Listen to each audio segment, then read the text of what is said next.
Hello students, welcome to easy math for JEE. I am Ujjwal Kaushik, your friend. जो भी students IIT JEE की preparation कर रहे हैं उनके लिए हमारा चैनल बहुत यूजफुल है। आज का क्वेश्चन है the number of solution of the equation 9/x 9/√x + 2 2/x - 7/√x + 3 = 0।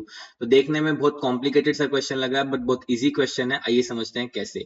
तो हमें गिवन है 9/x। तो अगर मैं थोड़ा सा ध्यान दूं तो मैं इस x को क्या लिख सकता हूँ, √x ऐसे लिख सकता हूँ, कोई दिक्कत नहीं।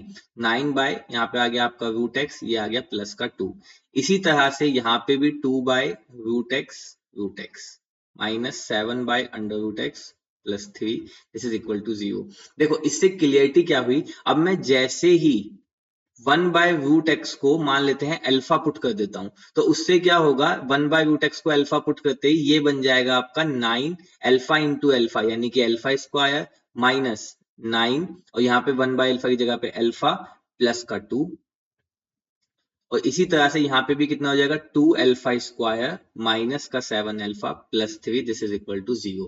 तो ये बेसिकली एक बहुत सिंपल क्वाड्रेटिक बन गई। और यही इस क्वेश्चन का थोड़ा सा कैच था, जो मुझे कैसे हिट हुआ। जैसे ही मैंने यहाँ पे √x देखा तो मैं समझ गया कि मतलब अगर आप इसको थोड़ी देर के लिए √x ना समझ के ना आप इसको t समझ लो कि आपको यहाँ पे t गिवन था, तो तुरंत ही यहाँ पे t स्क्वायर गिवन है, तो मुझे समझ में आ गया कि ठीक है 1/√x को मैं पुट कर लूंगा और उसके बाद मुझे मिल जाएगा। तो बस यही इस क्वेश्चन का हिंट था। तो चलिए अब अपने क्वेश्चन को सोल्व करते हैं। तो इसके जब हम फैक्टर करेंगे तो 9 अल्फा स्क्वायर माइनस 9 दूनी 18, तो यानी कि 6 अल्फा माइनस 3 अल्फा प्लस 2।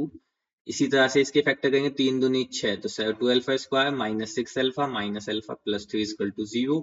यहां से आपका 3 अल्फा कॉमन आ गया, तो 3 अल्फा माइनस 2 -1 कॉमन आ गया, तो 3 अल्फा माइनस 2। फिर यहाँ से आपका 2 अल्फा कॉमन आ गया, तो अल्फा -3 -1 कॉमन आ गया, तो अल्फा -3 इक्वल टू 0। तो यहाँ से ये बन गया 3 अल्फा -1 3 अल्फा -2। ठीक है, यहाँ पे ये बन गया 2 alpha -1 alpha -3 this is equal to 0। Comparison करेंगे तो अल्फा की वैल्यू आ गई 1/3 यानी दिस इक्वल टू 0 है, तो यहाँ से अल्फा की वैल्यू आ गई 2/3, अल्फा की वैल्यू आ गई 1/2 और अल्फा की वैल्यू आ गई 3।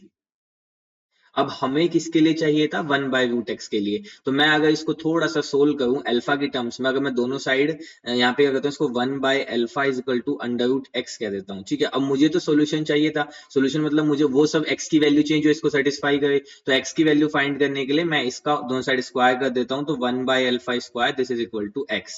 तो अब देखो x की वैल्यू कैसे निकाल लेंगे, जब अल्फा की वैल्यू होगी 1/3, तो उस कंडीशन में x की वैल्यू कितनी होगी, तो x इज इक्वल टू 1/3 का स्क्वायर, यानी कि x इज इक्वल टू 9। तो यहाँ से एक x की वैल्यू आ गई 9। जब अल्फा की वैल्यू होगी 2/3, तो यहाँ से x की वैल्यू आ जाएगी 9/4।